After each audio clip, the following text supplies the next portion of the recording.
Greetings sailors and welcome to a very rare sight. A tier 5 ship getting to be top tier.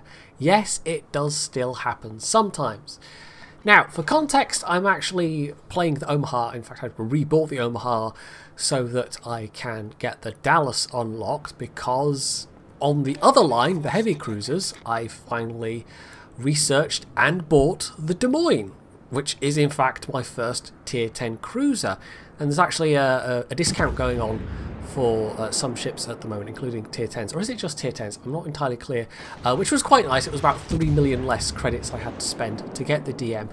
And I also took advantage to get the Moskva over on the NA server. I was about 150k XP short, but I dipped into my pool of free XP. So it'll be a while before I get any of the free XP ships on NA, but on the other hand, I now have my second tier 10 cruiser as well. So that's why I rebought the Omaha to start grinding the light cruiser line, although it's a pretty low priority. I was also a little bit curious about playing the Omaha again anyway, because it's been a long while since I did possess it last. Although having said that, I do have the Marblehead and I do have the Murmansk. But overall, it's not been too bad. Yes, it's an incredibly squashy ship still, and yes, like every other tier 5, it suffers very badly at the hands of matchmaking these days. But even when bottom tier, as long as you can stay out of the limelight, it isn't half bad. The range is okay for a tier 5 cruiser. It does have those slow shells and those high arcs, but it's also sometimes, you know, sometimes that's an advantage, as it will be in this game, but it's also a fairly manoeuvrable ship as well, which means that it isn't half bad at dodging out of the way. Not as bad, not as good even as the Murmansk, which has destroyer rudder shift response times. I think the Omaha has something like literally double the amount of rudder shift the Murmansk has. It's a little bit crazy. In this case, however, because I am top tier, well, I'm still a very squashy ship, but it means the Battleship guns, which are my greatest nemesis, are, generally speaking, a bit more scattershot. They can still hurt me badly, but I have a better chance of dodging out of the way, and I just have a better chance with RNG generally. So, I'll say right now, this isn't going to be the most entertaining match. I think this is maybe more going to be on the educational side of things. This is how me, as a reasonably skilled player, would play a cruiser at this tier, is playing a cruiser at this tier against what are probably generally less skilled opponents. And I thought, I mean, it's a good result, it's an impressive result, but I also thought it might be vaguely useful for some newer players to have some idea what to do in these squashy cruisers. For the most part, as I've said, you want to basically try and not get noticed. And that translates as, don't go in lots of nice straight lines, use that maneuverability, don't let things get too close, especially not in the early game, use your range as much as you possibly can. And just generally speaking, try and stick with allies, and if you've got a ship that can shoot over terrain, then use that as well, which I will definitely be doing in this particular game. This is, I can't even remember the name of this map, but this is one of the low tier maps. I think tier 5 is the max that can play on this particular map. And as you can see, there's lots of islands that a cruiser with US shell arcs can actually make use out of. So I'm trying not to, you know, put myself too far forwards. I'm just picking on targets of opportunity. So far, I've split my fire around a fair bit, but at this point, I'm now much more picking on this Wyoming, because this Wyoming is ignoring me to fire at a friendly Wyoming, and it's really only that Omaha that's taking any particular notice. But that's not going to last forever, because I am now out on my own, and that friendly Wyoming is now behind an island, and so this enemy Wyoming is going to be wanting to shoot at something. Now, you might have noticed I don't have an indicator that pops up when somebody's aiming at me, and that's because I didn't take that captain skill. I would not recommend that for most players. In fact, it's probably just a bad idea generally. But the skill I've replaced it with is the Direction Center for Catapult Aircraft, or whatever it's called, which gives me an extra catapult fighter. And that's because, well, you know, this is a 2-carrier game. Even 1-carrier games are pretty common, at least on the EU server. If you're going to meet carriers anywhere, it's basically at tiers 4, 5 and 6. Tiers 7, 8, 9, 10, not very often. You know, above those tiers, I don't tend to spec things into AA particularly. But in this case, well, you can't really do a full AA spec Omaha. It doesn't have guns big enough to benefit from manual AA, but I did put on BFT. I did put on the Direction Center for Catapult Aircraft. You could also have AFT, which would put your AA out to a not terrible range. It's actually not bad for a tier 5 cruiser overall, but the main thing that might save you at this tier is it's going to be the catapult aircraft. You might shoot down a few planes here and there, and I do only shoot down a few planes in this one, but the catapult aircraft are what are going to actually disrupt any drops made against you, at least in theory. So I've burned out the Wyoming. I'm up to now over 60k damage, and I'm trying to finish off that destroyer, but never mind, our Bogue got them instead, which is not a bad drop considering they can't do a manual aim on a tier 5 carrier. So now I can start getting a bit closer again and see if I can't find something else to pick on. And there is going to be a lot of picking on battleships in this one. Lots and lots of just... I mean, I'm essentially doing laps around this side of the map, just twisting and turning and trying to make myself a difficult, unattractive target. And for the most part it's worked, although I did eat a big chunk of damage from that Wyoming's one successful salvo. And it was like, what, 1 pen? But that was all that was needed to take off something like a quarter of my hit points. It doesn't take much to take your health down in one of these things. You really do have to have your head on a swivel, which is why having that captain skill that tells you when people are looking your way, I would say for, you know, pretty much everybody, yeah, you should probably be taking that in an Omaha. That is your go-to 1-point captain skill. So that Miyogi looks nice and tempting right now, so I'm going to be trying to hit them, although I do appear to be locked onto that Phoenix instead, which is maybe why my shooting isn't so bad.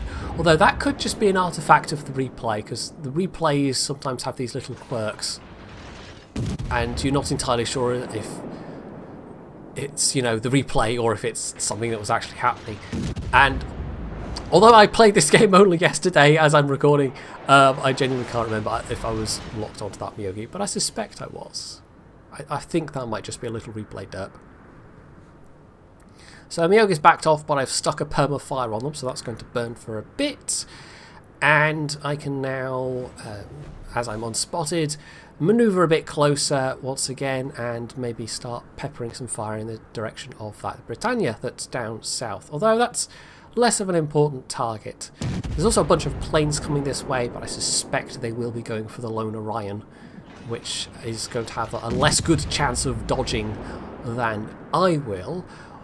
Although, if they were a Dirty Seal Clubber Orion, they might have manual AA, because that actually does really well on the Orion. It is one of the best anti-air tier 4 battleships. In fact, it might just be one of the best anti-air battleships at, not battleships, ships at tier 4.